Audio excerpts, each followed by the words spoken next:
On y va? Alors on va faire un documentaire sur plusieurs dragues. Pardon. Plusieurs dragues. Pardon. Comment ça, plusieurs?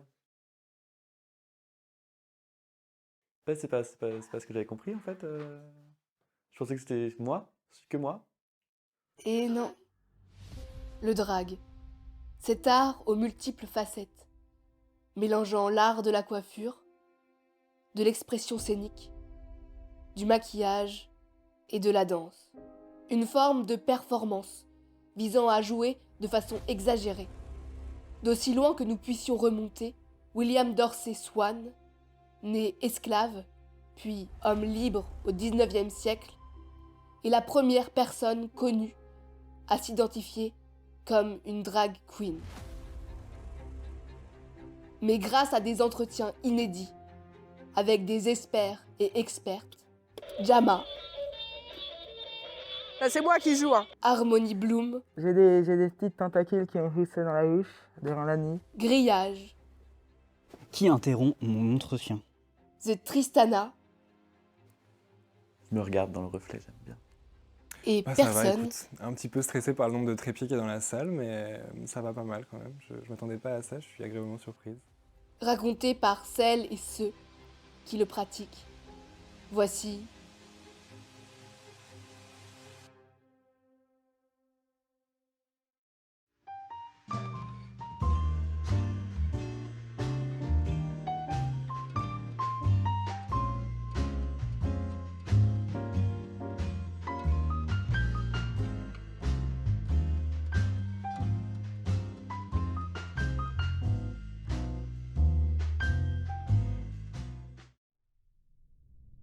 un beau matin, alors que notre paisible planète tourne sur elle-même comme à son habitude, des artistes en devenir voient le jour. Et moi, mon nom de scène, c'est Jama. Au quotidien, je m'appelle Tiffany. J'ai 22 ans. Dans la vie de tous les jours, moi, je suis animatrice avec les enfants. Ça peut poser question, au vu de mon personnage, je peux comprendre. Mais ça va, jusque-là, j'ai pas mangé d'enfant, enfin, je crois. Je sais plus trop. Bonjour, je suis Grillage, drague en chantier. Je sais pas comment trop définir mon drag, c'est plus du club kid, mais en fait, voilà, tu vois, ça débute, genre là c'est la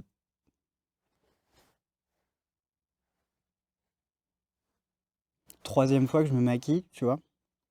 Du coup, mon personnage il est pas trop créé encore pour l'instant, donc. Alors, je m'appelle Harmony Bloom, j'ai 20 ans et je suis drag queer. Je tiens le French Cancan qui est un spectacle drag, hein, tout simplement, à Caen. Et on fait tourner plein d'artistes incroyables, les plus incroyables les uns que les autres. Et c'est super, voilà. On s'amuse bien.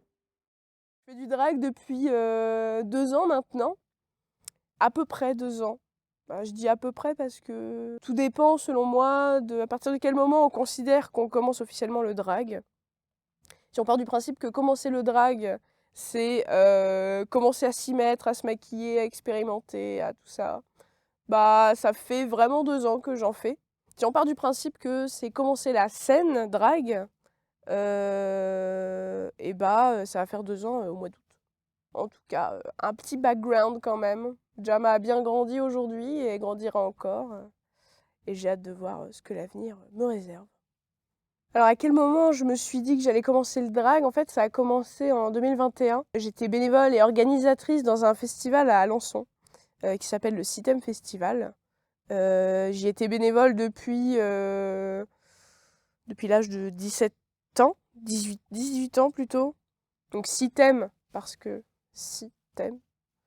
Il y avait six pôles artistiques: cinéma, théâtre, musique, art graphique, photographie, danse. Je crois que j'ai tout dit. Et moi, j'étais responsable du pôle cinéma, que j'avais ma petite équipe, mes petits artistes, tout ça. C'était trop chouette. Et en fait, à ce festival-là, j'ai appris, dans la programmation des collègues bénévoles qui étaient dans le pôle théâtre et danse, qui avaient pris des drag queens. Et en fait, j'ai appris que ces drag queens-là, c'était des gens que je connaissais du lycée.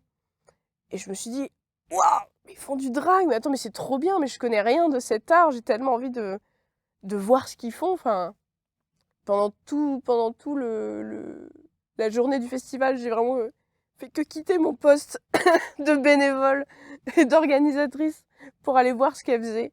Et en fait, mais j'ai vraiment eu les larmes aux yeux. Il n'y avait rien de triste pourtant, mais j'étais hyper émue en fait par leur spectacle. Enfin, c'était un petit spectacle trop rigolo où elles avaient un faux poste de radio et elles avaient fait un montage audio où elles changeaient la musique et il y avait plein d'extraits de musique qui passaient. Donc c'était pas un drag show comme nous on a pu voir où c'est tout le temps une musique entière, c'était plein de petits bouts de musique et elles changeaient entre elles, elles se taquinaient, faisaient des mini drag shows chacune leur tour et c'était trop marrant, c'était émouvant, elles étaient trop belles et j'étais fascinée quoi, je me suis dit waouh mais attends mais c'est génial comme art, moi je pensais que le drag, enfin je connaissais rien, j'avais déjà vu des drag queens tout ça mais je sais pas, je pensais que les gens faisaient ça chez eux et je pensais pas que c'était vraiment un art du spectacle quoi. Et comme moi je faisais du théâtre au lycée, bah en fait, le drag ça rejoignait tout ce que j'aimais. La performance, la danse, le théâtre, le cinéma, le maquillage, le costume, la coiffure, ça, même la musique des fois. Enfin en fait, on peut faire tellement de choses avec le drag. Et moi j'ai tellement toujours été baignée dans le milieu artistique depuis toute petite que je me suis dit, mais attends, mais c'est formidable comme art, enfin, je veux faire ça aussi. Alors, je me suis posé beaucoup de questions au début, où j'avais parlé avec leur manager. Et je lui ai dit, mais j'ai envie de faire du drag. Il me dit, bah, ouais, il y a toutes sortes de drag, des drag freaks, des drag kings, des drag queens. Je dis, ouais, mais le drag king, j'avoue, je crois que moi, ça m'intéresse pas trop. Alors aujourd'hui, je l'annonce, il y a peut-être un petit king que je vais pondre. J'en dis pas plus. Faudrait déjà que je le construise, le personnage. Mais j'aimerais bien en tout cas. Mais avant, en tout cas, il y a 2 ans, dans le drag king, c'est performer le genre masculin, c'est pas ce qui m'intéressait le plus. Mais je me suis dit, ouais, mais comme je suis une femme et que jusque-là, j'ai vu que des personnes assignées hommes à la naissance performer en tant que drag queen, je me suis dit, mais est-ce que j'ai le droit, moi, en tant que femme, en tout cas née femme à la naissance, est-ce que j'ai le droit de faire du queen? On m'a dit, bah oui. Mais on m'avait dit, ça s'appelle des bio queens. Mais j'utilise pas ce terme aujourd'hui parce que bio queen, c'est trop. Le bio, je pense, ça renvoie le côté femme naturelle, vraie femme, femme biologique. Donc une femme biologique qui performe le genre féminin. Moi, j'aime pas trop parce que du coup, ça renvoie à qu'est-ce que c'est une vraie femme. Parce que d'une femme transgenre qui fait du drag queen, ben, en général, en tout cas, j'ai cru comprendre qu'on ne va pas l'appeler en tant que bio queen. Donc drag, en fait, c'est vraiment ce côté, c'est ça quoi le drag, c'est l'extravagance, l'exagération du genre, en jouer, se réapproprier les clichés et en faire quelque chose de drôle, de triste, d'un peu de tout quoi. Moi, j'ai toujours adoré la scène. J'ai fait du théâtre quand j'étais plus jeune, j'ai fait de la musique. En fait, je suis un peu passé par des phases où j'ai commencé par un petit peu la musique. Après, j'ai fait un petit peu de théâtre. Après, je me suis remis à la musique. Et après, je me suis mis à la danse. Et en fait, il y a un peu tout ce truc-là qui s'est mélangé. Et j'ai fait, bah, en fait, c'est du drag déjà. Et j'ai trop envie de faire ça. Bah, du coup, c'est au moment où les saisons de Drag Race sont arrivées sur Netflix que j'ai commencé à regarder. J'ai fait, ah, mais c'est trop bien le drag, je veux trop en faire et tout. Là, à partir de là, je me suis renseigné sur le drag français. C'est là que j'ai rencontré Poutre et ses copines. Et c'est là, du coup, que je me suis dit que je voulais faire du drag. Et en fait, j'ai beaucoup repoussé. D'ailleurs, devenir drag, je crois que c'était sur ma to-do list de 2020, tu vois. Genre, résolution 2020, devenir une drag queen. J'avais la flemme, je pense. Mais là, maintenant, j'ai plus la flemme. Et donc, du coup, comment est-ce que je me suis mis à faire du drag? Le drag est arrivé à Caen. Et comme moi, du coup, avec mes cours de danse, j'ai pas mal fait des ateliers chorégraphiques. Je me suis proposé au drag canaise et canet en tant que chorégraphe. Du coup, c'est comme ça que je suis devenu ami avec les drags de Caen. Et arrive la Pride de Caen où il restait des places pour faire des performances sur la scène de la Pride. Et comme du coup j'aide beaucoup à la performance, on m'a proposé d'en faire une. Et du coup, on m'a maquillée, je me suis habillée avec des trucs que j'avais trouvés dans mon placard. Et du coup, j'ai fait ma petite performance, c'était trop chouette. Et du coup, c'est là que tout s'est enclenché et que je me suis dit, en fait, il faut trop que je fasse du drag, c'est trop bien, c'est trop la fête. Bravo la fête. Plus je regardais, plus je regardais, plus je regardais, je me suis dit, mais pourquoi pas moi? Genre, pourquoi moi je pourrais pas faire de la scène parce que je suis violoncelliste, donc je faisais déjà, je connais le public, quoi, donc ça me faisait pas si peur que ça, en fait, de monter sur scène. Je me suis dit, pourquoi pas essayer quelque chose d'autre, venir sur scène carrément, et puis faire des trucs, je sais pas moi, mais tester des choses. Et, j'ai commencé à acheter des tenues et tout en scred et tout, sans le dire à personne, dans ma petite chambre étudiante là. Au bout d'un moment, il y a Mbestial qui m'a contacté, je crois que c'était sur Tinder qui plus est, pour me dire hey, mais t'es drague et tout, ça te dirait pas genre genre on fait une scène à Caen, on voit comment ça marche et tout. Et moi j'étais totalement paniqué.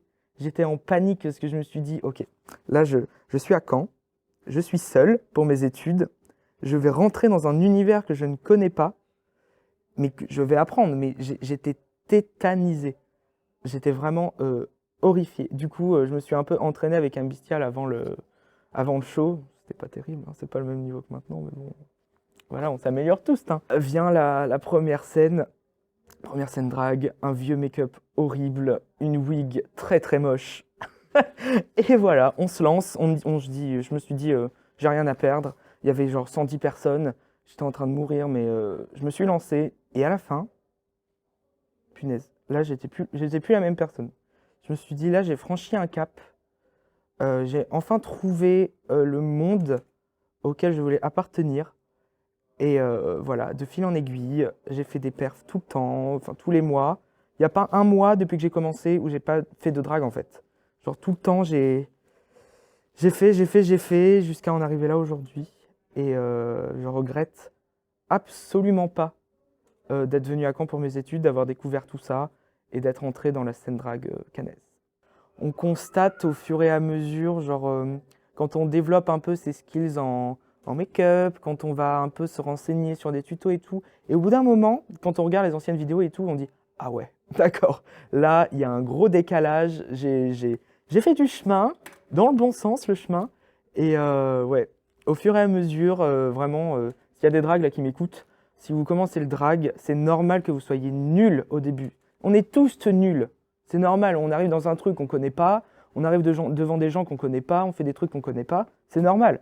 C'est totalement normal. Mais il faut se dire qu'au bout d'un moment, plus vous allez pratiquer, plus vous allez faire des lip-sync, du make-up, des tenues, tout ce que vous voulez, plus vous allez vous améliorer en fait. Et puis voilà, vous allez décoller au fur et à mesure. Pendant quasiment un an, enfin peut-être plus, ouais, 8 mois, 6 à 8 mois, j'ai réfléchi, j'écoutais des musiques, je dessinais. J'avais besoin que mon personnage commence à naître, quoi. Je voulais vraiment m'y mettre. Et en fait, à ce moment-là, j'écoutais beaucoup du Stupéflip. Et j'écoutais principalement la chanson Psycho Girl de Stupéflip, qui est pas très connue. Et du coup, bah, plus je l'écoutais, cette musique, plus j'ai commencé à voir mon personnage drague naître dans ma tête. Et je me suis dit, ok, moi, je veux pas partir sur du drague hyper féminin, hyper cliché, hyper prout-prout, princesse, paillettes, machin. Alors j'adore les paillettes, j'adore les... Enfin, vraiment le côté cliché du drag. C'est quelque chose que j'aime beaucoup aussi, mais en tout cas, moi, je voulais pas partir là-dedans, parce que déjà, moi, ça m'intéressait pas. Mais aussi parce que bah, j'avais envie d'avoir un personnage féminin, mais bizarre. Pas comme les autres. Alors, pas comme les autres, il y en a plein des drag freaks. En tout cas, moi, à ce moment-là, avec mes inspirations, ouais, je me suis dit, moi, je veux que mon personnage y fasse peur. Je veux que ce soit une femme, une drag queen, que les gens n'arrivent pas à regarder dans les yeux, quoi. Donc, bah, j'ai commencé à chercher un nom. Je passais par des trucs en mode witch, machin, c'était trop nul, genre, je veux pas que ce soit une sorcière. Puis je me suis dit, si j'ai un nom witch, je vais être trop renfermée dans le côté sorcière. Et comme bah j'aimais bien le japonais, tout ça, bah je me suis dit, j'ai pas envie que mon nom soit français ni anglais, je veux que ce soit un peu stylé. Et comme bah moi je suis francophone, Je me suis dit, bon, bah, je vais choisir un nom que la plupart des gens qui vont me connaître vont pas comprendre tout de suite le sens du mot. Et en fait, bon, bah, j'avoue, j'ai été sur Google Traduction et j'ai commencé à taper fille bizarre, fille chelou, étrange, malade. Je tiens à préciser que j'ai pris beaucoup de pincettes en choisissant mon nom parce que je voulais pas que c'est un côté psychophobe et neuroaphobe, enfin voilà. Je voulais quand même faire attention, prendre des pincettes. Mais je voulais que mon personnage ait ce côté un peu psychotique, un peu hors de contrôle en fait. Elle contrôle pas, je sais pas, elle a des pulsions, elle a des hicks quoi, et qu'elle dérange les gens. Et là je me suis dit, ah, je veux que Jama elle dérange les gens, elle est dérangée en fait. Et du coup j'ai mis dans Google Traduction déranger, enfin être dérangé et déranger. Et en japonais ça donnait Jama, J-A-M-A, Jama. J'ai fait, ouh, ça sonne bien ça, c'est... Enfin, nous en Occident, le A, c'est A connoté féminin, le O plus masculin dans les noms. Je me suis dit, mais c'est parfait, enfin, Jama. Ah là là, je regardais dans le miroir, je me disais, Jama. Ouais, c'est trop bien, je garde ça. Donc je suis restée là-dessus. Donc je me suis quand même renseignée un peu plus sur le nom, mais ouais, en fait, Jama, ça veut dire soit déranger quelqu'un, soit être dérangé soi. J'aime bien grillage parce que je sais que ça sort de nulle part. Et moi, j'aime bien dire que je sors de nulle part. D'ailleurs, ce matin, je suis sorti d'une poubelle, par exemple. Et j'aime bien le fait que quand je dis mon nom, les gens disent «Ah, j'aime bien, c'est marrant». Et enfin, tu vois, moi, je suis un peu marrant, tu vois. La version officieuse, c'est que un jour, via une appli de rencontre, j'ai été invité à un 31 parce que j'en avais pas. Et en fait, bah, je connaissais personne. Du coup, j'ai bu toute la sangria que j'ai amenée. Et j'étais extrêmement bourré. Et à minuit, j'ai dû faire un room tour du jardin de la personne chez qui j'étais. Ce n'était pas du tout un jardin, mais c'est ce que je disais dans la vidéo que j'avais fait. Et du coup, je devais être dans une arrière-cour où en fait il y avait des rouleaux de grillage et une bétonnière. Et du coup, je me filmais et j'étais là. Donc là, je suis dans un jardin. Là, il y a un grillage. Là, il y a un autre grillage. Et là, ben c'est une bétonnière. Et la vidéo me tue toujours de rire. Je me fais rire moi-même et ça, c'est super. Et voilà, et du coup, grillage, bah, c'était le moment où justement je découvrais un peu le drag. Il y a une drague que j'adore qui vient d'ici mais qui est à Paris qui s'appelle Poutre.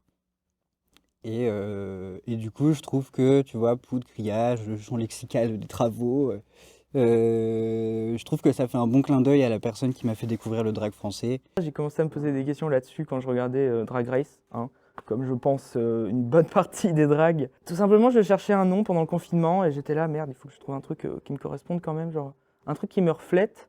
Du coup, j'ai pensé à Harmony Bloom. Au début, c'était genre Scarlett machin truc, là, je sais pas trop, c'était assez moche. Harmony, tout simplement parce que je suis violoncelliste, je fais de la musique et tout, donc l'harmonie, ça faisait très musical et tout, donc ça me plaisait plutôt bien. Et Bloom, tout simplement en référence à mon nom de famille hors drag, qui est Fleury. Du coup, en anglais, je me suis dit, on va caser ça. Et puis, je trouvais que ça sonnait super bien. Je suis drag queer. Donc, drag queer, qu'est-ce que ça veut dire en fait? C'est un peu le mélange de king, queen, freak, monster. C'est un peu un fourre-tout, si on veut. J'aime bien emprunter un peu le côté féminin du drag, mais j'aime bien aussi mélanger des choses. Genre, des fois, je me dis, tiens, je vais me faire une moustache aujourd'hui. Tiens, je vais porter une wig. Tiens, J'aime bien mélanger. Et comme vous le voyez aujourd'hui, drag queen, non, pas du tout. Avec ça, avec des trucs comme ça, je ne pense pas que ça sonne très queen. Mais du coup, j'aime bien me dire que je fais du drag, pas pour me mettre dans une case, mais juste pour me découvrir en tant qu'artiste encore plus, me pousser un peu à l'extrême, entre guillemets, et voir tout simplement ce que je suis capable de faire, ce que je suis capable de fournir, ce que je suis capable de donner au public et de renvoyer. Harmony Bloom, elle adore chanter sur scène, elle adore aussi jouer des instruments sur scène, elle adore host, faire de l'humour et tout ça. Surtout, elle adore, par-dessus tout, je crois que c'est pour ça que j'aime autant le drag, elle adore faire ses tenues. et se construire quelque chose sur elle. Créer de l'art permet souvent d'exprimer des pensées, des émotions et des expériences personnelles de manière unique. En explorant différentes formes artistiques, telles que la peinture, la musique, l'écriture ou la danse, une personne peut découvrir des aspects d'elle-même qu'elle n'avait peut-être pas pleinement réalisés auparavant. L'art peut servir de miroir pour examiner ses propres pensées, sentiments et expériences. L'art offre souvent un espace sûr pour explorer des aspects de son identité, tels que la culture, la sexualité, la spiritualité. Créer de l'art peut être un moyen de libérer des émotions refoulées ou difficiles à exprimer autrement. Bien, je suis Tristana, je suis une femme transgenre et drag queen depuis 3 ans à peu près. Et je fais de la scène depuis 1 an et demi, en gros. J'ai 21 ans. J'ai dit que j'ai 21 ans? Je suis jeune. Mon nom de scène vient d'une chanson de Mylène Farmer qui s'appelle Tristana, qui est une chanson que j'écoutais beaucoup à une époque où j'allais pas bien. Après, je vais toujours pas bien, donc ça n'a pas changé. Mais je fais du drag maintenant, donc ça va mieux. Et la première fois que je me suis mise en drag, en fait, ça m'a sauté au visage en mode Tristana, c'est le nom que je veux avoir. Enchanté, personne. Je me considère comme une petite bourgeoise qui se dévergonde. J'essaye de m'amuser un petit peu à travers le personnage qu'on a créé ici. Mais surtout, le but de personne, c'est de militer un maximum et de faire en sorte que tout le monde comprenne sur la planète que nous sommes tous que des personnes qui cherchent à être heureuses. Au tout départ, j'allais m'appeler... comment j'allais m'appeler? Putain, elle est amnésique en plus. J'allais m'appeler Lupita, parce qu'il y avait une idée de Lupito, Lupita. J'étais avec un mec mexicain à l'époque, il y a longtemps. J'aimais bien l'idée de dire qu'il y avait un masculin, un Lupita, qui est un nom très commun là-bas, voilà, gender bending, blablabla, enfin voilà, il y avait toute une... Puis je me suis rendu compte que c'était un petit peu trop complexe, qu'il fallait que j'explique ça à chaque fois, j'allais perdre beaucoup de temps, et qu'il y en avait une autre qui me plaisait beaucoup plus comme idée, c'était le nom de personne. Pour 2 raisons. La première, c'est que je me considère moi comme une personne, et donc ça me permettait d'avoir un alter ego non genré, vraiment, comme moi. Et en plus, j'aime bien l'idée un petit peu du retour aux sources, un peu le côté humilité, on se rappelle qu'on est personne, voilà. Hein. Et il s'avère qu'en plus, ça marque extrêmement bien pour plein de petits jeux de mots, genre je l'ai dit à personne, personne n'est là, personne ne le sait, etc. Genre, je fais des petits clins d'œil, c'est cool. Si on considère les shows que j'ai fait dans la chambre de Vanessa, une de mes meilleures copines, ça fait plus d'1 an et demi. Si on considère uniquement les shows officiels où j'ai été payé, ça va faire un peu moins d'1 an que les gens me connaissent sous ce nom. Après, c'est venu très vite quand même, parce que ça a vite accroché.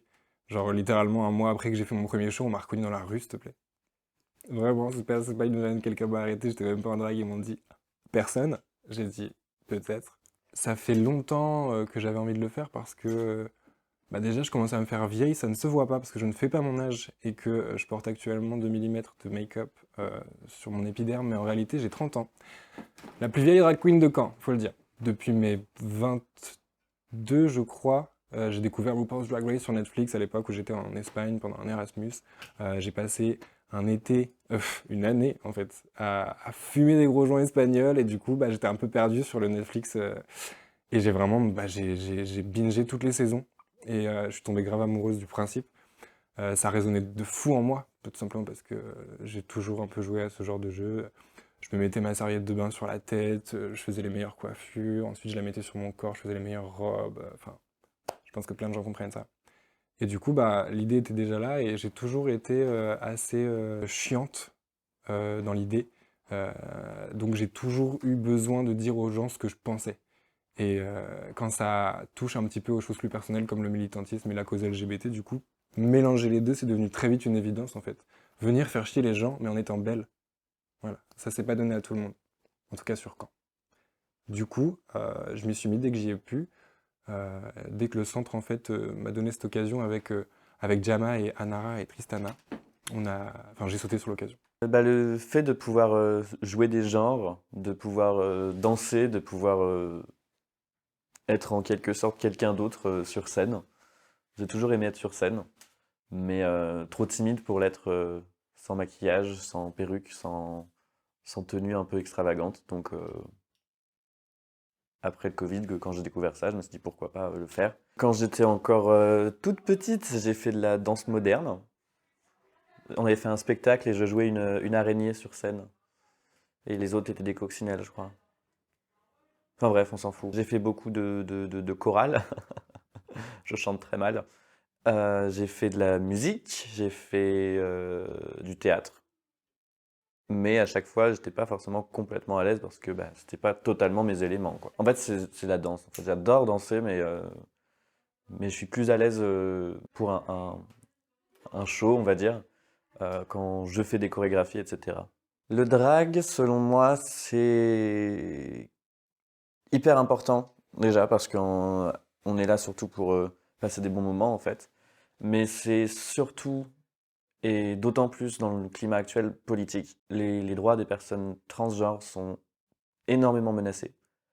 On a des TERF qui sont surreprésentés dans les médias et on a des personnes trans qui ne le sont pas du tout. Là, le drag reprend complètement son rôle de base, c'est de se battre pour les droits LGBTQIA+, et surtout les droits trans en ce moment, c'est compliqué pour nous en France. Les TERF, ce sont des féministes, enfin des pseudo-féministes qui se battent pour les droits de la femme et qui excluent les personnes trans. Elles ont sorti récemment un livre qui est terrible et qui fait passer des fausses idées sur ce qu'est une personne transgenre. Et le problème, c'est qu'elles sont soutenues par les médias, elles sont soutenues par l'extrême droite, par énormément de personnalités publiques. Et c'est très dangereux à l'approche d'élections, quelles qu'elles soient, législatives ou présidentielles, que des personnes néfastes comme ça soient autant représentées. Mais qu'est-ce qu'est vraiment le drag? Comment se différencie-t-il des autres arts? De l'opéra, par exemple? De l'art théâtral? Quelle est son identité propre? Qu'est-ce qui fait que nous reconnaissions l'art du drag au premier coup d'œil? C'est vrai que j'ai entendu souvent des gens dire bon, c'est propre à chacun, chacun a sa vision du drag. En soi, oui, tout comme chacun a sa vision de tout art. Mais n'empêche qu'un certain mouvement, pour le reconnaître, il y a ses codes. Enfin, si par exemple, si je parle en peinture du mouvement de l'impressionnisme, et qu'on me sort du cubisme, et qu'on me dit « ouais, mais non, mais c'est moi, ma vision des choses », ça marche pas.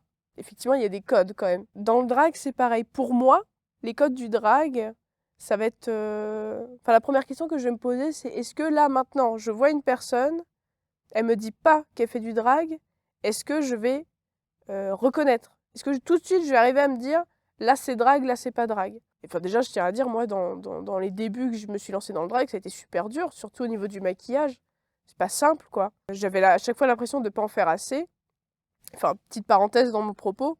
Étant en plus une femme, j'avais l'impression qu'il fallait que je rende les traits encore plus gros pour pas que les gens se disent « ouais, c'est juste une meuf qui se maquille, quoi ».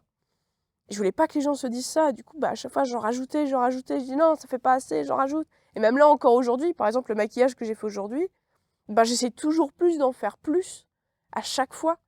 Chaque fois que je fais un nouveau maquillage, je veux en rajouter, quoi. Je veux que ça en fasse des tonnes. Donc déjà, pour moi, le code du drag, c'est ce côté excessif.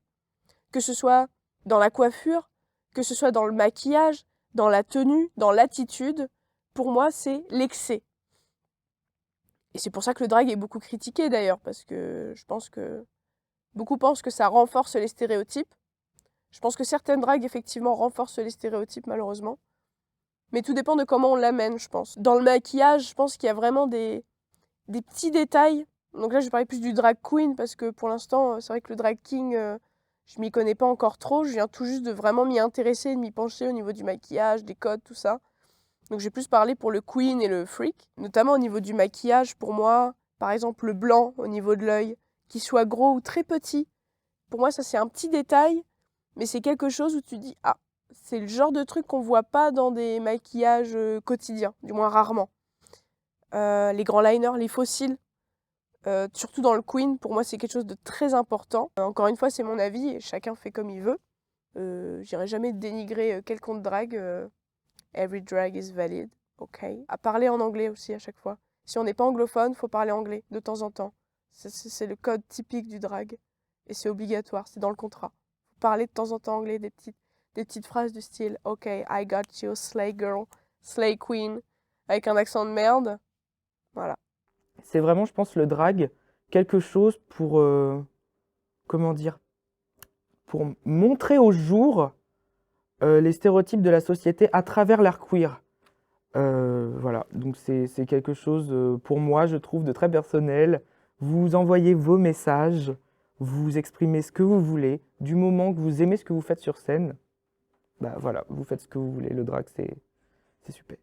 Après, il y a des codes, par exemple les perruques, les gros talons, les trucs comme ça, je pense pas que ce soit vraiment... Enfin, je pense pas qu'on en ait vraiment besoin, à part si on est drag queen et qu'on veut vraiment faire le truc bien, quoi. Mais par exemple, à Caen, il y a peu de drag queen déjà. Donc déjà, les codes, ils sont un peu cassés parce que moi, je connais beaucoup plus de drag queer, de drag monster et tout que de drag queen standard. Et je trouve ça bien que la petite communauté de Caen, comme ça, elle arrive, elle explore et tout, tatati tatata. Donc en soi, vous modelez les codes un peu comme vous voulez. Parce que les codes de wig, gros make-up, machin, c'est un peu du old school, quoi. C'est un peu des vieux, un peu stéréotypes, entre guillemets, du drag. Genre soit féminine ou soit masculin pour drag king. Bah, on a un peu dépassé ça, quoi, aujourd'hui. Genre, faites ce que vous voulez du moment que ça vous plaît. Construisez le personnage que vous voulez. Créez vos propres codes. Il n'y a pas besoin d'être riche pour faire du drag, genre. Il suffit d'avoir de l'idée.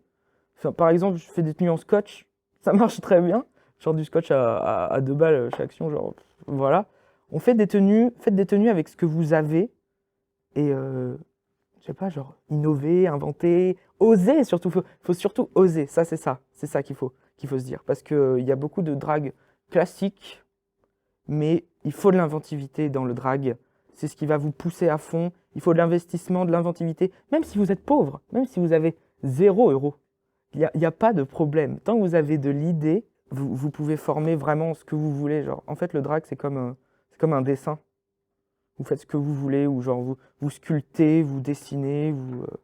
Tant que ça tient sur scène, c'est bon. Il y a aussi des artistes qui disent que leur personnage, c'est une extension d'elle-même. Je trouve ça trop beau. Moi, je ne sais pas si c'est le cas, parce que justement, quand j'ai eu ce premier step de commencer le drag, parce qu'il y avait une quête d'identité un petit peu, parce que justement, du coup, je voulais pouvoir trouver le courage d'exprimer plus de choses, j'ai pensé au départ que c'était un petit peu ça. Mais ça a été une erreur, parce que du coup, ça m'a foutu... J'étais dans la merde dans ma tête, après j'étais en mode, ok, am I a woman? Est-ce que je suis une femme et tout? En fait, grâce au drag, j'ai compris que non. Et du coup, en fait, non, c'est bien un personnage, parce que c'est un personnage qui me permet, d'une part, d'exprimer beaucoup de choses, et d'autre part, en plus, d'atteindre des objectifs moraux, tels que répandre la bonne parole sur le monde LGBT à travers le monde non LGBT. Je pense que même le drag, c'est l'excès, c'est pas une forme. L'excès, c'est égal le drag. Genre, c'est un synonyme, je pense. Si tu n'es pas excessif, tu fais pas vraiment de drag. Si tu saoules pas au moins une personne dans la salle, tu fais pas vraiment du drag, tu vois ce que je veux dire? Genre, il y a forcément une personne qui va dire à sa copine ou à sa copaine, eh, elle en fait trop, non? Et toi, t'es là, bah oui, parce que sinon, c'est pas du drag. Je suis pas là pour te caresser dans le sens du poil, je suis là pour te secouer dans quelque émotion que ce soit. Et ouais, le drag, c'est l'excès. Ah, cessons de dire le mot excès. Commençons juste à dire drag. Je pense que c'est l'excentricité du maquillage qui va forcément être le point qui rassemble l'idée du drag. Euh, de mémoire, après, encore une fois, moi, je suis une personne qui fait du drag depuis 1 an. Je suis très renseigné parce que j'aime énormément, j'en ai beaucoup mangé, quoi. J'ai regardé l'histoire du drag, ça m'intéresse vraiment, mais c'est pas un truc qui m'appartient totalement, du coup. Donc c'est ma vision du truc, mais a priori, dans ma tête, c'est le maquillage qui est le point central.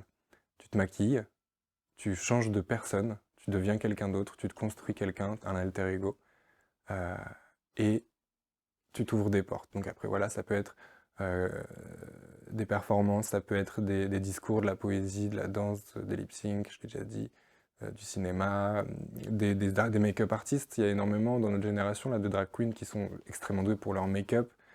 mais qui sont chiantes pour le reste. Genre, mais en tout cas, elles ont un super maquillage et donc c'est des drag queens de fou. Et c'est ce qu'on attend en fait, parce que dans notre génération, on a besoin de contenu, blablabla. Donc moi, je dirais le maquillage enfin, le maquillage et le trop. Comme, en fait, l'excès, ouais, comme on disait tout à l'heure. Faut que tu sois maquillé et que tu sois excessive. Sinon, tu fais pas du drag. Pour moi, je pense pas qu'il y ait énormément de codes. Après, il y a quand même cette idée, selon moi, d'un personnage qui est créé. On peut pas dire qu'on est drague si on ne change rien à son apparence. Il y a des bases qui sont fréquentes, le maquillage, les tenues, les perruques, etc. Mais rien n'oblige les personnes à avoir des perruques. Chacun voit le drag un peu d'une manière comme il le souhaite, mais faut toujours avoir quand même cette notion de combat pour les droits LGBT et, euh, et de se créer un personnage, selon moi.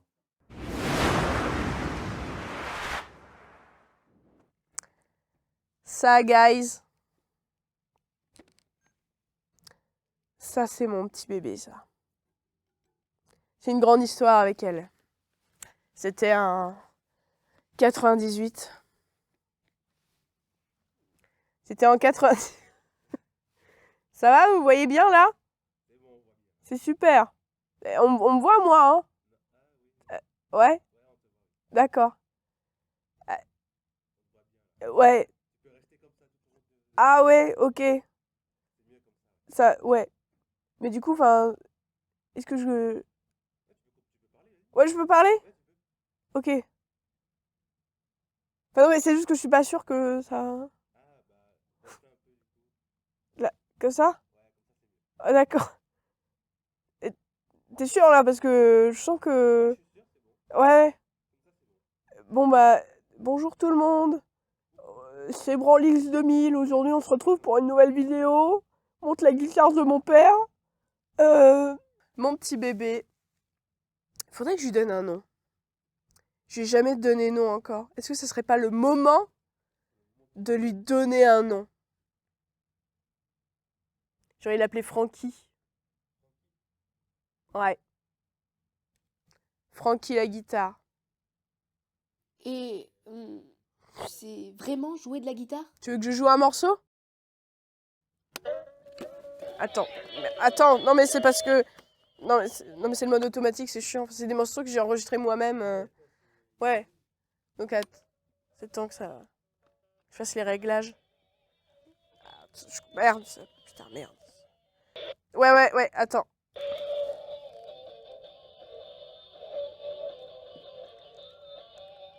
Voilà, et je joue bien, hein. Et je sais faire ça aussi. Attends.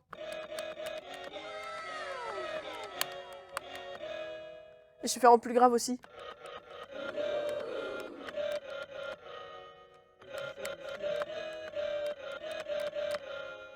C'était non. Au clair de la lune, mon ami Pierrot, prête-moi ta plume pour écrire un mot.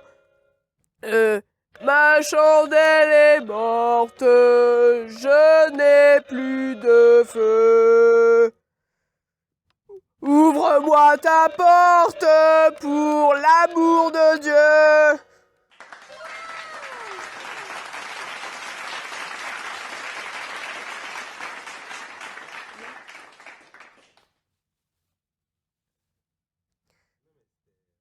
Ah ouais, tu joues hyper bien.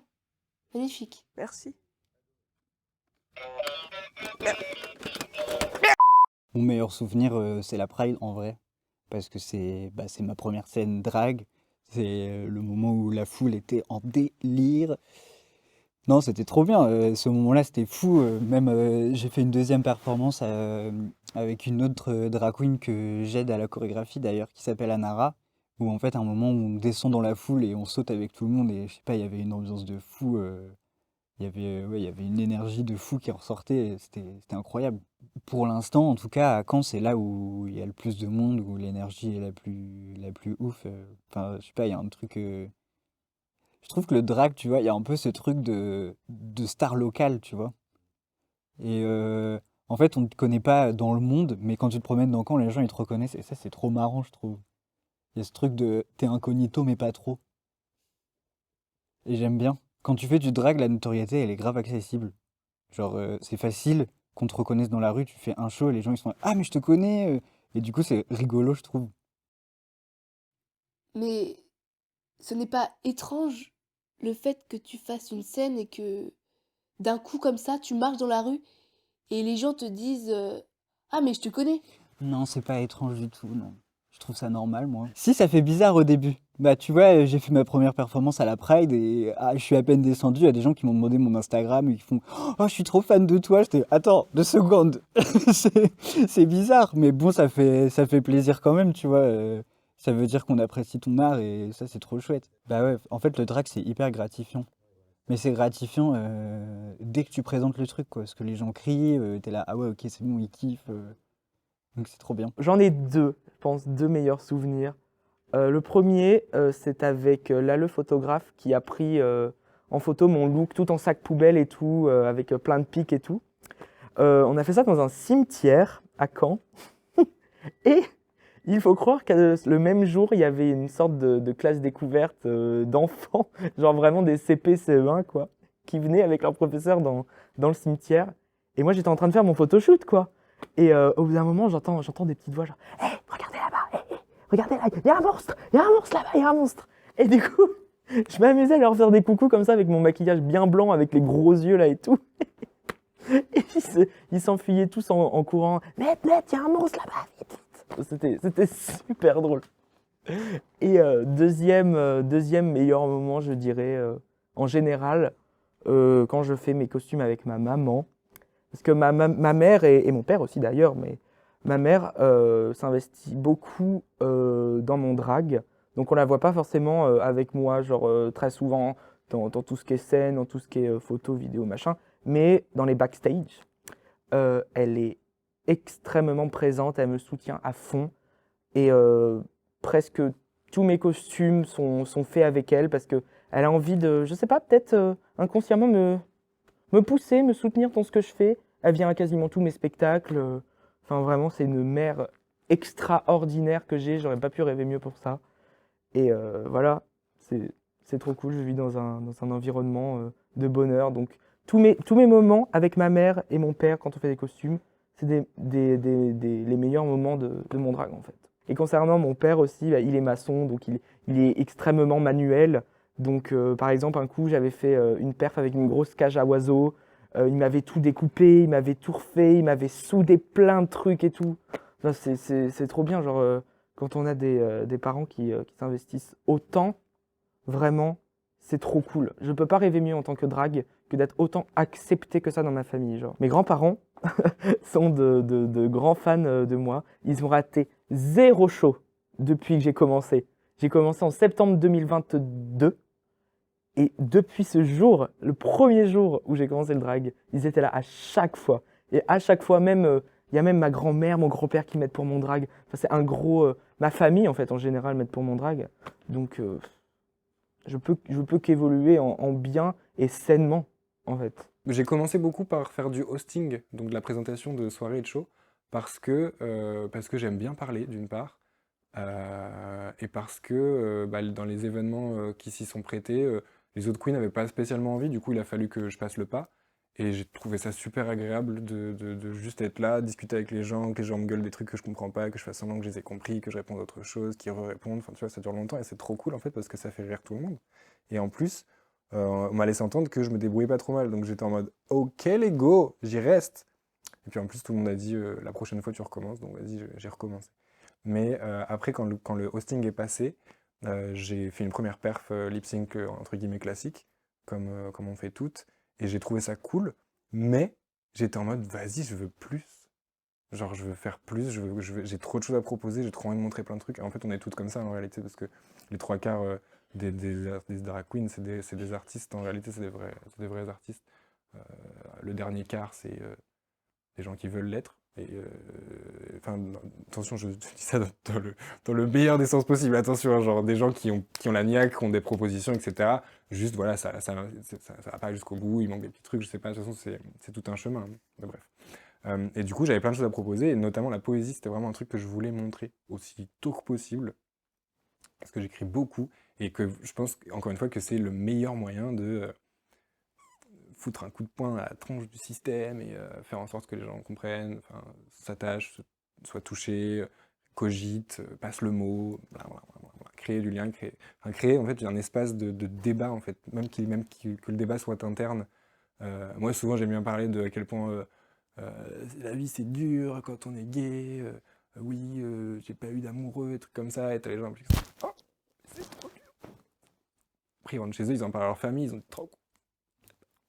Et du coup, ils sont là, bah, faut que les choses changent, parce qu'ils m'ont trouvé trop belle et tout.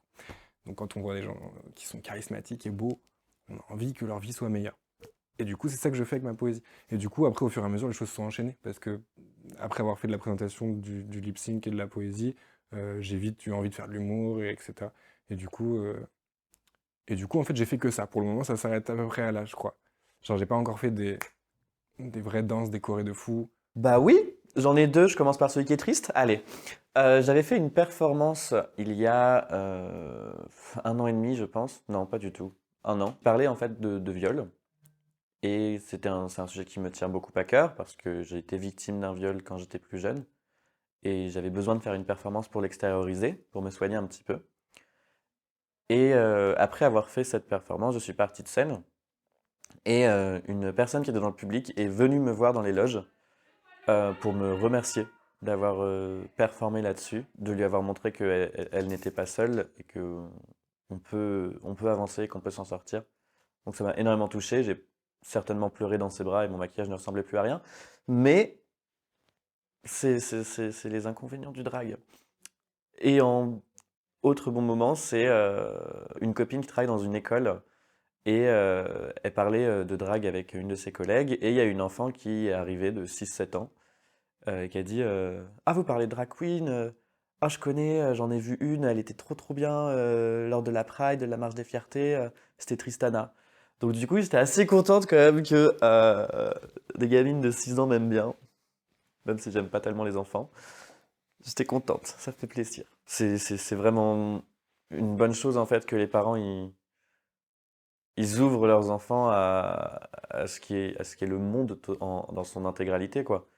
Dans le sens où si on base son éducation sur l'école et par exemple ce qu'il y a à la télé, on a une vision très fermée de la réalité des choses. Donc les emmener dans des événements comme ça où juste de toute façon on est là pour faire la fête, c'est trop chouette. Oh, je suis une poète, je fais des rimes. Waouh! Ceux qui disent que faut pas leur montrer par exemple des couples homosexuels parce que sinon ils vont vouloir le devenir, sauf que enfin j'ai beaucoup de personnes homosexuelles dans mon entourage, elles ont vu beaucoup de couples hétérosexuels, ils sont pour autant pas hétérosexuels. Donc les gens ils disent un peu des conneries quoi. Mais ils sont bêtes et ils veulent pas changer leur point de vue. Non, vous êtes pas tous bêtes, pardon. Là, le premier qui m'est venu en tête, ça a été à l'After Pride à Caen, qui était du coup une soirée. On a fait un drag show au Portobello, qui est un bar avec une petite scène. C'est bizarre dit comme ça, mais enfin, en vrai, c'est vrai, j'ai envie de le dire quand même. J'étais trop émue déjà par...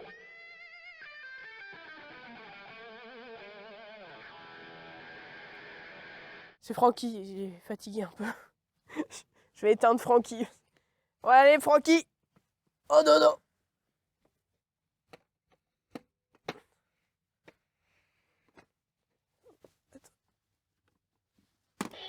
Merde, putain.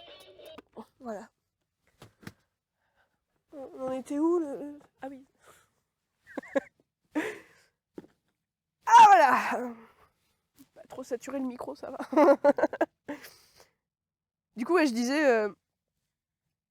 déjà, j'étais hyper émue et touchée par moi, mes performances, que j'avais performé sur Small Town Boy de Bronx Kibit. Vous savez la chanson Run away, turn away, run away. Parce que déjà, elle me touche beaucoup cette chanson, enfin, même si je suis pas concernée directement par les propos. Je trouve cette chanson ultra puissante, ultra touchante au niveau de la musique et au niveau des paroles. Et après, j'ai performé sur Troisième Sexe de Indochine, parce que Indochine, ma vie. Et aussi cette chanson qui parle vraiment de de l'expression de genre et on exprime son genre comme on en a envie, qu'on soit une fille, qu'on soit un garçon, peu importe quoi. Donc j'étais déjà très fière de performer dessus. J'ai performé avec un costume qui a été réalisé avec une jeune costumière et vraiment, enfin, c'était trop bien ce qu'on avait fait quoi. Enfin, vraiment, Éléonore, peace.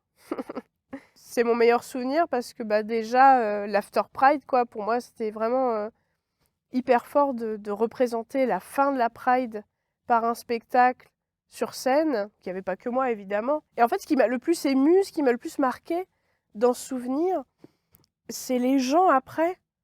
Les gens étaient vraiment hyper touchés. Enfin, je le sentais, en fait, dans la manière dont ils m'abordaient. Quand je regarde les vidéos, quand les gens m'ont filmé, je sais pas, les gens avaient une manière de crier et de m'acclamer.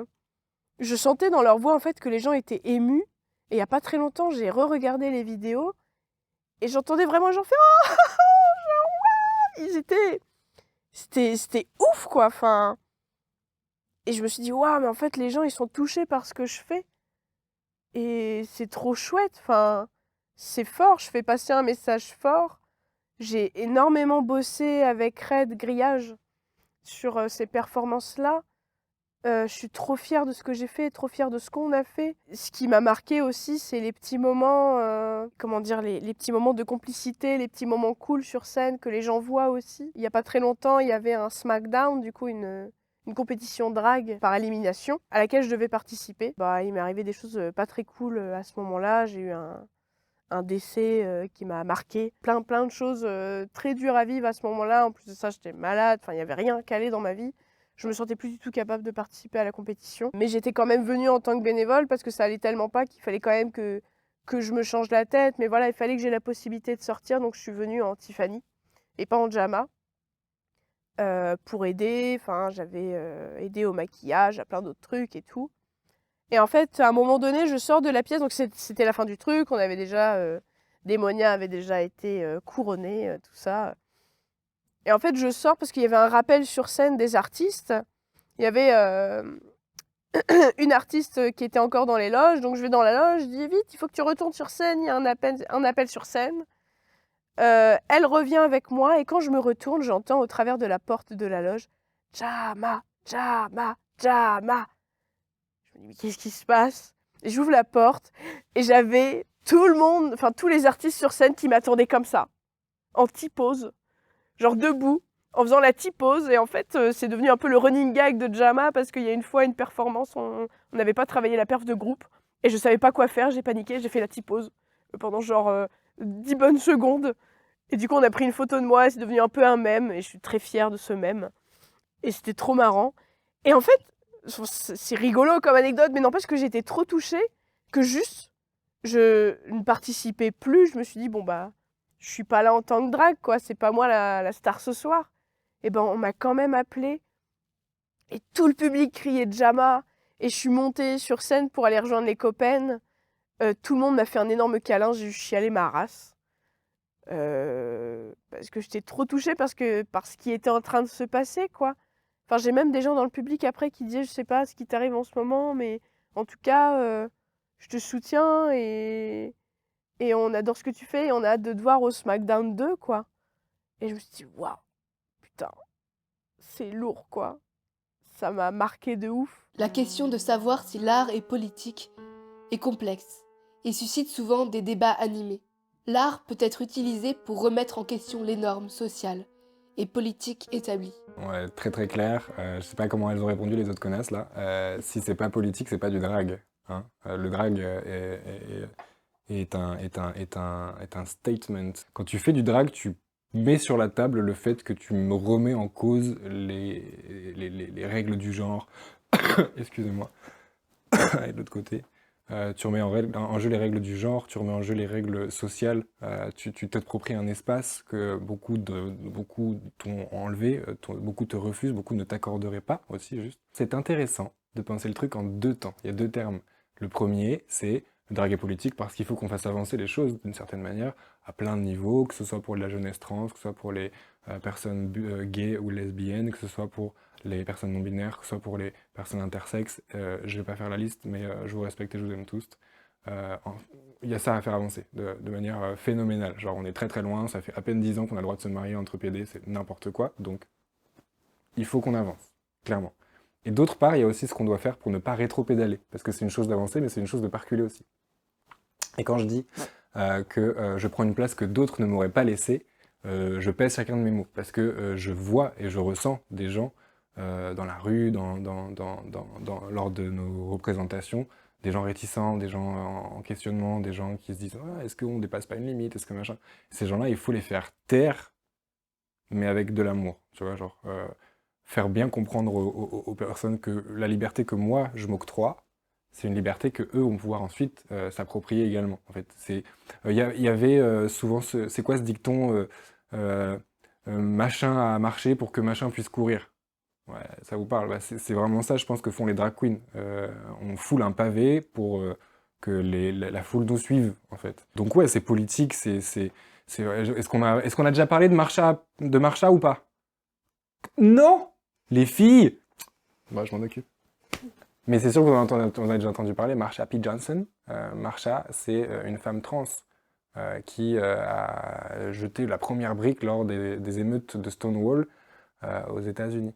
Donc, pour être plus précis, il y avait aux États-Unis à une certaine époque, j'ai plus la décennie, mais une grosse répression des lieux LGBT, enfin notamment gays, surtout à l'époque en tout cas, gays et trans. Et du coup, il y avait souvent des raids qui se faisaient dans les bars LGBT friendly pour arrêter les gens, les tèges, les frapper, juste histoire de. Enfin voilà.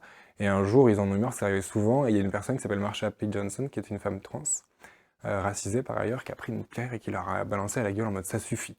Et ça a été la première Pride. Voilà. Et Marsha, c'était d'une part une femme trans et me semble-t-il une drag queen, mais je suis pas certaine, donc à revérifier. Mais en attendant, dans tout cet ensemble de choses, il y avait des drag queens. Et au-delà de ça, tout au long de l'histoire, c'est encore super sérieux ce que je raconte, tout au long de l'histoire LGBT, il y a eu majoritairement, généralement, en vrai j'en sais rien, mais j'ai envie de dire que si quand même, des drag queens qui ont pris le lead et qui ont montré le chemin, quoi, qui ont gueulé, qui ont fait les folles, qui se sont fait arrêter, qui se sont fait emmener en garde à vue parce qu'elles avaient des revendications précises qui étaient pour la cause LGBTQIA+. Donc le drag est politique, le fait de s'habiller en drag queen est politique, pas nécessairement de faire une performance, aller dans la rue le jour de la Pride, si t'es pas une drag queen mais t'habilles en drag, c'est politique, c'est une annonce, c'est un combat, c'est en tout cas une attaque. Et je tiens à dire aux personnes au drag, mais je ne pense pas qu'elles existent au drag, qui pensent que leur activité n'est pas politique, qu'elles se mettent le doigt dans le nez. Non, c'est pas ça l'expression. Allez, tant qu'on y est, se mettre le doigt dans le cul, quoi. Se mettre le doigt dans l'œil, jusqu'au fond, parce que c'est un non-sens, en fait, tout simplement, de faire semblant que ce serait on serait dans une configuration sociale où s'approprier les caractéristiques de genre du genre opposé, c'est quelque chose de chill. Je sais pas où elles vivent, je serais ravi de les rencontrer, ça a l'air très sympa, mais voilà, il faut se mettre à la page et je sais pas, prendre quelque chose pour parce que c'est pas possible. Si, bien sûr que le drag est politique, à la base, le drag est politique de toute façon. C'était toujours un moyen pour les personnes LGBTQIA+, de se battre pour de la représentation, pour des droits, pour juste faire passer des messages. Et puis en même temps, des moments où on se retrouve dans la communauté et où on passe juste des bons moments, quoi. Donc oui, c'est totalement politique. Totalement. Et puis ça peut être aussi libérateur pour beaucoup de personnes, comme ça l'a été pour moi par rapport à ma transidentité. Donc je dirais même que c'est politique et c'est vraiment nécessaire le drag pour la communauté, et même pour les gens qui ne sont pas de la communauté, en vrai, c'est juste pour se battre pour les droits humains. C'est tout. Être bien entouré peut être bénéfique. Avoir des amis, de la famille ou des collègues de confiance autour de soi peut apporter du soutien émotionnel, de la motivation, des conseils pour s'améliorer dans son art. Je suis soutenu par absolument toutes les personnes que je connais dans ma vie. Et il n'y a pas une seule personne qui ne me soutient pas, que ce soit mes tatas, que ce soit mon père, ma mère, mon papy, ma mamie, tout ce qui est cousin, cousine, tout ce qui est même mon frère. tout le monde, absolument tout le monde adore ce que je fais. M'est déjà arrivé de faire des petits shows privés à ma famille comme ça, lors de réunions de famille. Même ma famille qui habite très loin adore ce que je fais, me suivent sur Insta pour voir mon évolution et tout. Même les personnes que je vois extrêmement peu. Tout le monde sait que je suis dans ce milieu. Tout le monde sait que je fais du drag et tout le monde me soutient à 1 milliard de %. C'est incroyable pour moi de me dire que je peux faire absolument ce que je veux de mon côté queer sans que ça ne gêne ou sans que ça mette mal à l'aise ou sans que ça dérange même. J'ai jamais reçu une seule critique de mon entourage. En mode j'aime pas ce que tu fais, t'es trop efféminé. Ah, j'aime pas tatati, tatati, tatata. Et même en dehors du drag, concernant Evan, j'ai été accepté par aussi absolument tout le monde parce que forcément, si on m'accepte en drag, on m'accepte aussi dans la vie de tous les jours en tant que personne queer. Je trouve ça fou. J'allais dire je suis extrêmement chanceuse d'avoir une famille comme ça, mais non, en fait, ça devrait être la norme. Ça devrait être, tout le monde devrait avoir une famille aimante, tout le monde devrait avoir une famille qui accepte son enfant comme elle est. Et c'est nul les parents qui sont comme ça. Genre, ça vous apporte quoi? Ça vous apporte quoi, en fait, d'être comme ça avec vos enfants, de les opprimer et de laissez-les se libérer, merde. Enfin, je sais pas. Les enfants seront beaucoup plus heureux dans un milieu qui leur convient, avec un art qui leur convient, si jamais elles font du drag. Et laissez les enfants s'exprimer, laissez les enfants vivre. Enfin, c'est pas compliqué, quoi. Au pire, fermez les yeux ou, je sais pas, dans le meilleur des cas, soutenez-les ou je sais pas. Enfin, il y a plein de choses à faire en tant que parent. Enfin, je trouve pas ça vraiment compliqué de soutenir son enfant dans ce qu'elle fait, dans ses projets. Et voilà, soutenez vos enfants et vos enfants seront les personnes les plus heureuses du monde. Voilà.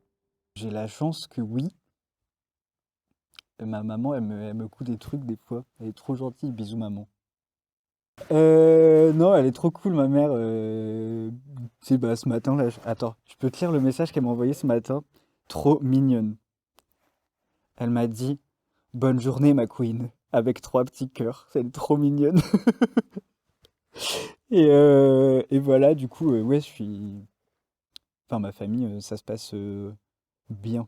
En tout cas, je sais même pas si mon père il le sait par contre, mais ça, je le vois jamais dans la vraie vie donc. Mais sinon, ma mère, oui, elle est trop cool. Et mes frères et sœurs aussi, pareil. Mon frère, homme hétéro, en couple, qui va à des drag shows avec sa copine, et ça, incroyable, trop bien. De manière générale, j'ai jamais caché le fait que je faisais du drag. Même dans mon ancien travail, j'en parlais. Je suis tellement fière de ce que je fais en fait. J'aime trop ce que je fais, ce qu'on fait, que j'ai envie d'en parler. Moi, je l'ai pas du tout caché à mes parents. Mais alors, pas du tout. Pour ce qui est de ma famille en général, c'est vrai que je vois pas trop ma famille. J'ai pas un lien fort avec elle. Donc, peut-être qu'ils le savent parce que sur Facebook, tout ça, je partage des trucs et je le cache pas. Peut-être qu'ils le savent pas, ça j'en sais rien, mais je m'en fiche en fait. Mais par contre, mes parents, ouais, j'avais quand même envie que bah, mon papa et ma maman ils soient fiers de moi, tu vois. Et ma maman est très très fière de ce que je fais. Elle aime beaucoup. Fan numéro 1. Dommage qu'elle habite loin et maman, je t'aime maman. Et papa aussi, je t'aime. Donc ouais, ma maman est très fière. Je sais que mon papa était un peu plus réticent au début.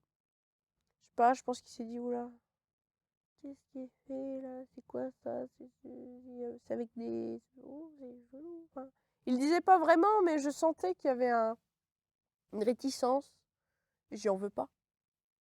J'en veux pas, même si par moment, je pense que j'aurais eu envie qu'il soit, en tout cas qu'il me montre qu'il soit aussi fier que ma maman. Mais je le sais qu'il est fier de moi parce qu'il me l'a dit. Juste, je pense, il y a un peu la fierté. Oh, je suis un bonhomme. Je suis fière, mais je le dis pas. Tu vois. Ouais, non, mais oui, oui, c'est... Non, mais c'est bien ce que tu fais. Je caricature évidemment, mais voilà. par contre, c'est vrai que dans mon travail actuel, je me sens pas aussi à l'aise que dans l'autre travail que j'ai pu avoir. Donc j'en ai pas encore parlé. J'en ai parlé avec certains collègues avec qui je me sens à l'aise. Mais c'est vrai que par exemple, là, j'ai un petit moment de bug parce que je me dis putain, s'ils voient ça. Coucou, c'est Tiffany. Je fais du drag, bonsoir. J'ai pas osé vous le dire. Ouais, je sais pas, peut-être peur du jugement. Enfin, rien que les peu de fois où j'ai eu envie de parler de certains sujets, notamment de la transidentité, tout ça. Genre dire à mes collègues, j'aimerais bien qu'on en parle parce qu'il y a des gens concernés. Dans l'équipe, je vais pas dire qui parce que j'ai pas envie de out la personne, mais ça serait important que tout le monde soit au courant de ce que c'est que la transidentité. Et quand j'en ai parlé, vraiment, j'en ai vu qui m'a regardé comme ça. C'est vraiment le. Qu'est-ce qu'elle nous raconte ça? Je me dis, si je leur dis je fais du drag, j'ai pas envie qu'on me dise. En plus, je travaille avec les enfants. C'est hyper tabou, quoi. Mais sinon, globalement, même mon propriétaire, moult fois, il m'a vu sortir en drag. Il a dû se demander ce que c'était que ce truc. Je m'en fous, mais alors. Beaucoup d'artistes confirmés ont comme métier le drag. Mais ce n'est pas le cas de tout le monde. Vivre entièrement du drag reste encore assez difficile. Certaines personnes veulent en faire une carrière, d'autres en à côté. Contrairement à d'autres, non, ça va, franchement. Pour aujourd'hui, j'ai mis de plus ou moins 2 heures. Quand je fais le maquillage pour des shows, en général, en 1 heure et demie, j'arrive à être prête, parce que comme je fais toujours la même chose, voilà. Mais oui, ça varie entre 1 heure et demie et 4 heures grand maximum. Oui, mais 4 heures, c'est quand je fais des teints blancs, des contourings très marqués avec des couleurs plus sombres, que je me laisse vivre dans le maquillage, que ça me passionne, etc. Là, par exemple, je suis pas du tout passionné. Là, je me fais chier un peu.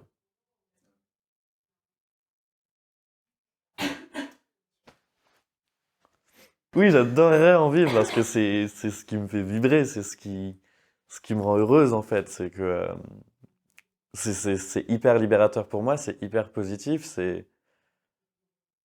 Sans le drag, je sais pas où j'en serais maintenant. En fait, ça m'a permis de redonner de la vivacité en fait et confiance un petit peu en moi. Donc oui, je voudrais en vivre parce que c'est ce que j'aime, c'est ma passion, quoi. Je suis militante, donc je suis également militante anticapitaliste, parce que le capital, il est contre les gens. Et du coup, si je peux faire partie de ces gens qui ont la chance, mais je voudrais trouver plus que chance, quoi, de travailler en faisant quelque chose qui les passionne, quelque chose qui les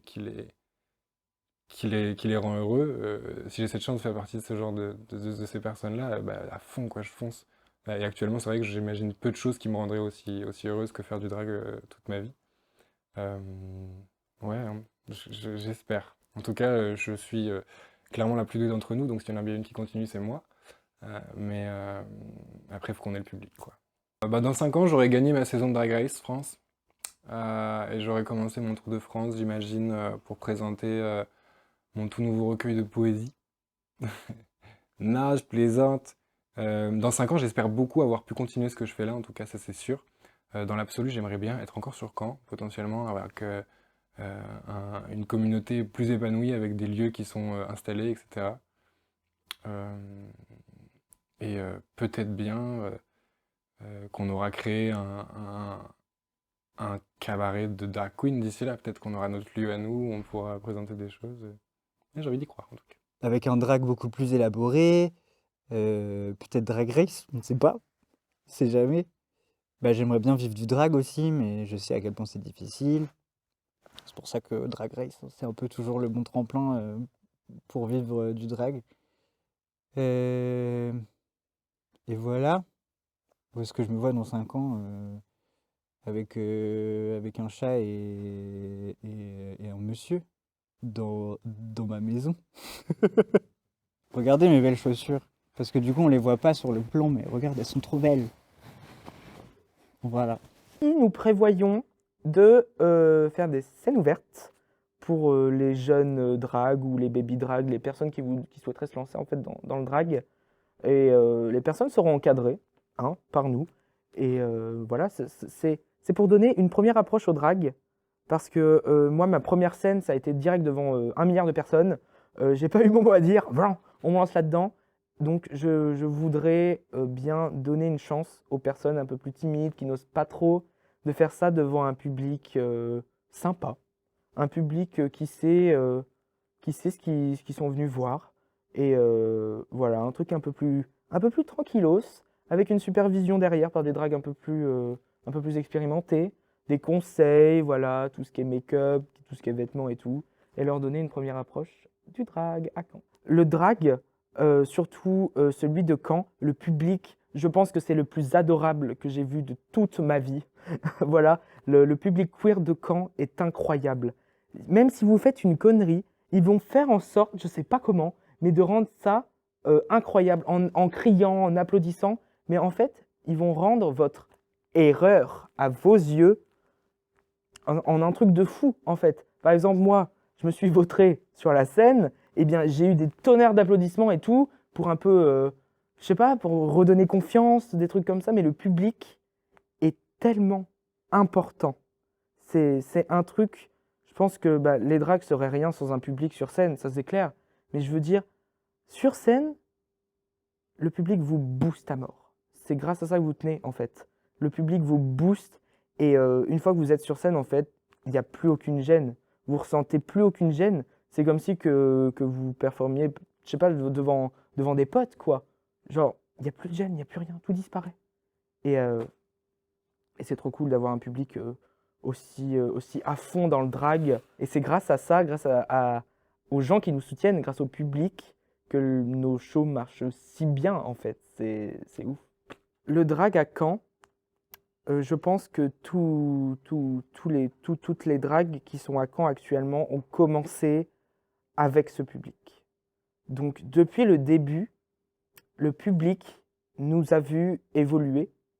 Depuis le début, le public nous a vu nous améliorer dans tout ce qui est les tenues, dans tout ce qui est les shows, dans tout ce qui est le host. Et en fait, on évolue avec le public parce qu'on a le même public à Caen depuis le début. Et en fait, il y a une sorte de complicité extrêmement forte qui s'est créée avec ce public. Et je pense même pas que ce soit possible de les décevoir en fait.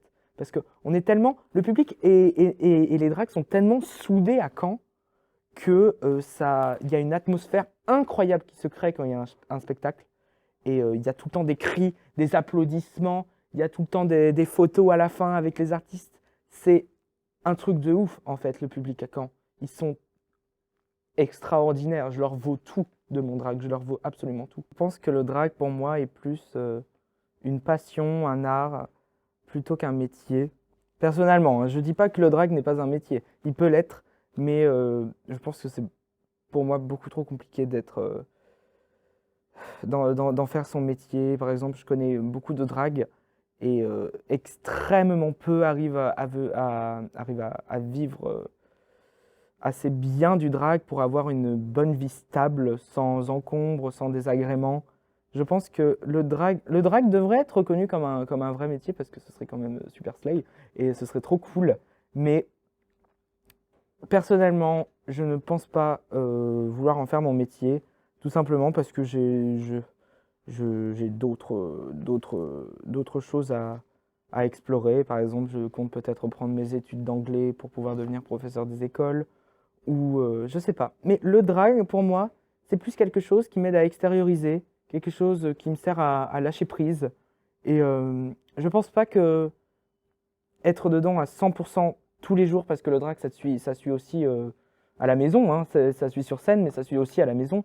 Donc, m'imaginer faire ça tout le temps, 100% du temps, mon métier, et puis vouloir convenir à des attentes, hein, parce que si j'en fais mon métier, je serai obligé de partir quelque part d'autre qu'à Caen, parce qu'à Caen, c'est pas possible du tout d'en faire son métier, ça c'est clair. Mais par exemple à Paris, faire du drag le 100% du temps, déjà qu'une fois par mois ou 2 fois par mois pour moi, c'est très crevant. Donc faire ça tout le temps, tous les jours, espérer avoir des cachets par là, espérer avoir un peu d'argent de ce show-là, tatati tatata. Je préfère me poser, avoir un truc stable, et puis faire ça à côté pour extérioriser, pour faire passer des messages, pour faire plaisir à mon public.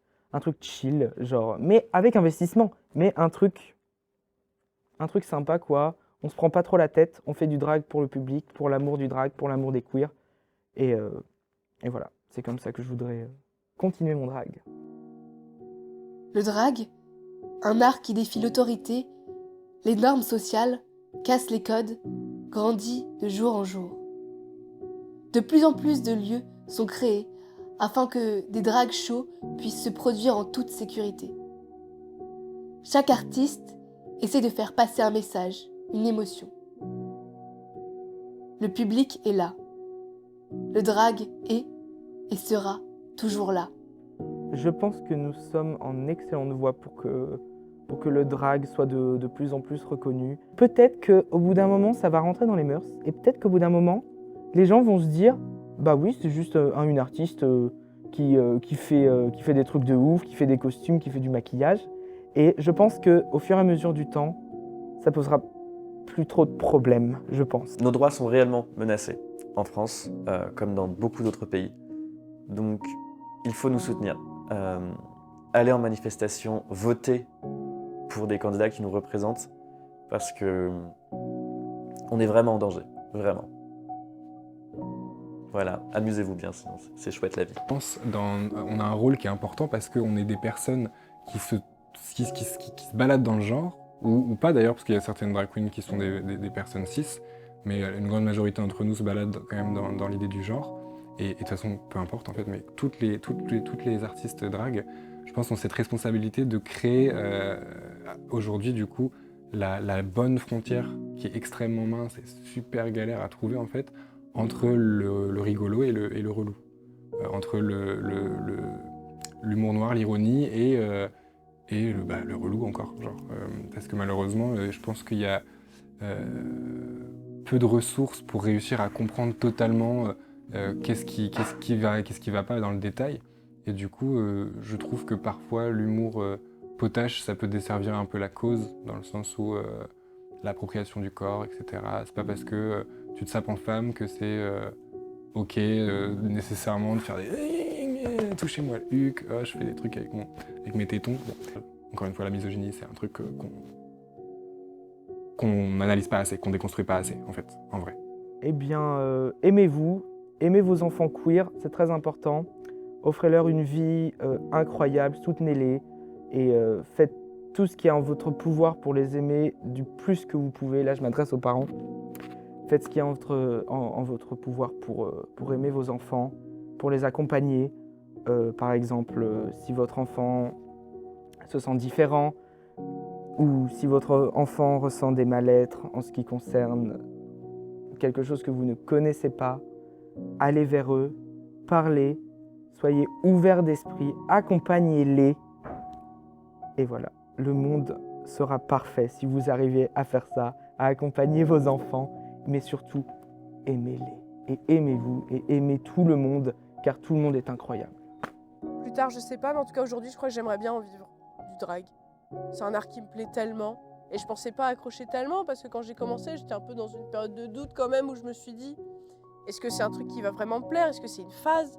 Est-ce que je suis juste en mode ah, j'ai vu des drag queens, je vais en faire tout de suite, ça va, au bout de 6 mois, je vais en avoir marre? Non, putain, ça fait 2 ans, j'en fais toujours et je kiffe toujours autant. Et même si j'ai eu des moments de doute, c'est un art que je kiffe tellement, quoi. On peut faire tellement de trucs, c'est trop bien. Bah, moi, j'ai envie d'aller dans des théâtres, j'ai envie de créer des spectacles de théâtre, des spectacles de groupe. De faire des tournées, peut-être pas Drag Race. J'y ai pensé, comme beaucoup, voire peut-être comme presque toutes les dragues. Donc à voir dans 5 ans, qui sait, je sais pas, mais je crois que Drag Race, c'est pas mon objectif, quoi. Genre c'est pas grave si je fais pas Drag Race. Tout ce que je veux, c'est kiffer ma vie avec le drag, quoi. Je sais pas.